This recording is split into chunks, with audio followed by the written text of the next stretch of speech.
Certains trucs sont trop violents pour le grand écran. Salut à tous, c'est Xavier, bienvenue sur Watch Mojo français. Aujourd'hui on se retrouve pour le top 10 des scènes de ça, trop glauques pour les films. Hiya, Georgie. Pour cette liste, on va passer en revue les moments du roman de Stephen King considérés comme trop dérangeants pour les cinéphiles dans le film de 2017 ou la suite en 2019. Attention, des spoilers sont à prévoir. All the bad things that happen in this town are because of one thing. An evil thing that feeds off the people of Derry. Numéro 10, le destin des amis d'Henry.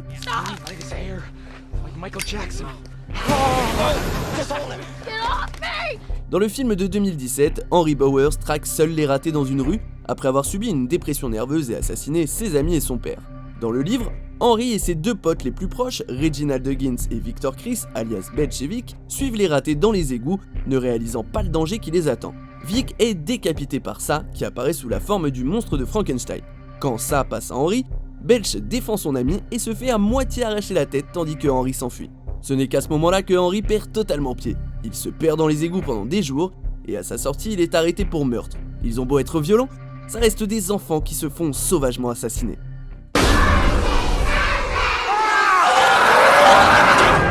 Numéro 9, l'échelle de destruction.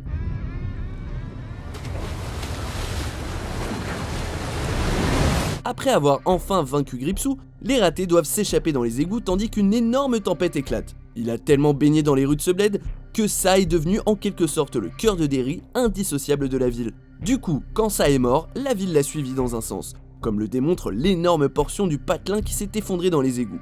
La colonne d'alimentation est arrachée et la bibliothèque est également détruite. Si la scène était épique, le réalisateur Andy Muschietti a décidé que le cataclysme était moins important que les personnages qu'il a privilégiés.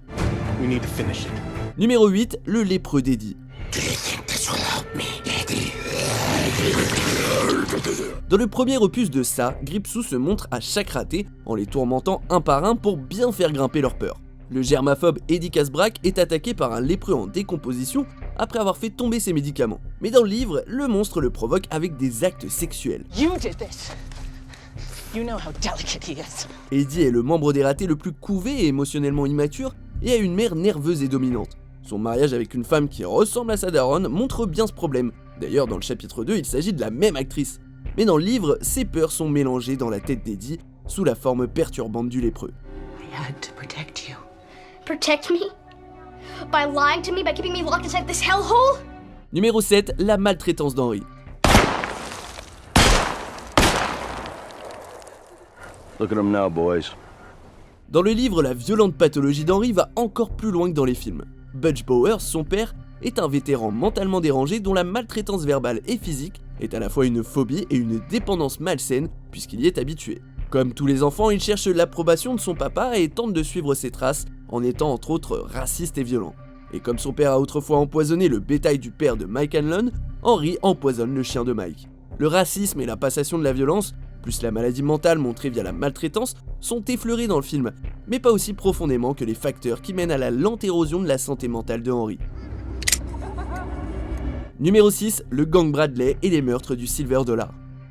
La fusillade du gang Bradley fait son apparition dans une fresque, mais dans le roman, un groupe de hors-la-loi est tué dans les rues par des citoyens de Derry. Plus tard, les membres impliqués se souviennent d'un clown parmi les tireurs, avec une arme toujours identique à celle de la personne qui regardait ça. Mais le massacre du Silver Dollar est pire et de très loin. Après que l'adoré David Hartwell et d'autres membres de l'organisation aient été torturés et massacrés par des ordures, un ami d'Hartwell assassine les responsables dans le bar Silver Dollar avec une hache, tandis que les villageois buvaient et mangeaient comme si de rien n'était. Les massacres montrent à quel point les adultes deviennent indifférents lorsque ça infecte la ville. Numéro 5, le père de Beverly. Tell me you're still my little girl. Yes, Daddy.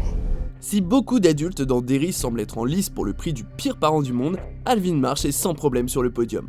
Monsieur Marsh est mauvais dans les films, mais le livre explique clairement ses actes. Are you doing womanly things down in the woods with those boys? No, nothing. You don't have to worry, I promise. What's this? Misogyne et manipulateur, il est constamment en colère et s'inquiète de voir Beverly se lier d'amitié avec des garçons. À un moment, Ça prend la forme de son père et lui dit qu'il adore la battre parce qu'il a secrètement envie d'abuser d'elle d'une autre façon tout aussi terrible. À une autre occasion, il la poursuit dans la maison et elle sait que s'il l'attrape, elle mourra et pire encore. Si Beverly croit qu'il est sous le contrôle de Gripsou, elle reste traumatisée par ce qu'elle vit. Numéro 4, la mort d'Eddie Corcoran. They say they found part of his hand all chewed up near the standpipe. He asked to borrow a pencil once. Les affiches d'Eddie Corcoran, un enfant disparu, sont présentes dans une scène et son destin tragique est évoqué. Mais les incidents qui mènent à sa mort sont absents du film. Comme plusieurs enfants de Derry, Eddie Corcoran a des parents maltraitants. Après que son beau-père a tué son petit frère Dorsey avec un marteau, Eddie s'enfuit et se réfugie près du canal. Là, il voit ce qu'il croit être son petit frère avant de faire face à une version de la créature du lagon noir. Eddie pense jusqu'au bout que ça n'est pas réel, mais malgré son courage, ça ne recule pas et décapite l'enfant. Guys, are those? The missing kids. Floating. Numéro 3, la mort de Patrick Hockstetter. I hear you, tits. Dans le livre, Patrick Hockstetter montre des signes de véritable psychopathie. Il tue son petit frère en l'étouffant, pense qu'il est la seule vraie personne en vie, fait des avances à Henry et a surtout un frigo rempli d'animaux qu'il a torturés et tués. C'est cet affreux réfrigérateur qui l'achèvera. Quand Henry menace son ami de parler à la police de ce frigo, Patrick décide de le nettoyer. En l'ouvrant, il est attaqué par des sangsues volantes qui s'attachent à lui et le saignent jusqu'à ce qu'il tombe dans l'inconscience.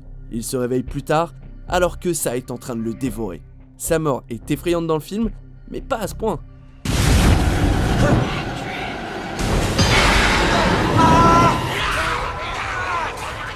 Numéro 2, le Black Spot.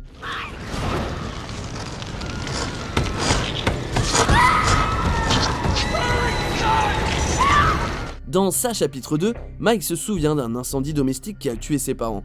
Mais dans le bouquin, il existe un incendie encore plus dévastateur, celui du Black Spot, une guinguette populaire pour la communauté afro-américaine de la ville pendant les années 30.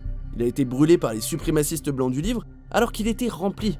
Le père de Mike Allen a survécu à l'attaque, sauvé par nul autre que Dick Halloran, et oui, de Shining, qui travaillait là-bas, mais la plupart sont morts. This is Dick Halloran, our head chef.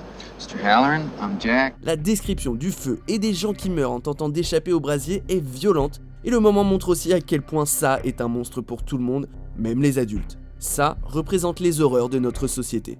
You need to start taking more responsibility around here, Mike. Your dad was younger than you when he... I'm not my dad, okay? On arrive presque à la fin. N'oubliez pas de vous abonner et d'activer la petite cloche pour ne pas rater nos prochaines vidéos. Et si vous êtes sur votre téléphone, pensez à activer les notifications dans vos paramètres. Numéro 1, la scène des égouts. I saw us, all of us together back in the cistern. But we were older. Like our parents' ages. Je vais le dire encore une fois, comme ça, c'est fait. Une orgie adolescente souterraine. Vous savez à quoi vous attendre. Après leur premier combat contre Gripsou, les ratés se sentent fracturés et pour s'unir à nouveau et quitter les égouts, les jeunes ados décident de grandir et qu'ils doivent pour ça créer un lien entre leur enfance et l'âge adulte. Du coup, ils font la chose et un par un, les garçons couchent avec Beverly. C'est vrai, c'est pas effrayant, mais alors c'est perturbant et si c'est censé être transformateur, les lecteurs aimeraient pour la plupart effacer cette scène de leur mémoire. Elle a été remaniée avec prudence via le pacte du sang et le copain d'Eddie dans l'adaptation de 2017, et franchement, ça soulage. Swear it. Swear. If it isn't dead, if it ever comes back, we'll come back too. Vous êtes d'accord avec notre sélection? Dites-le moi en commentaire et checkez cette autre super vidéo de WatchMojo français.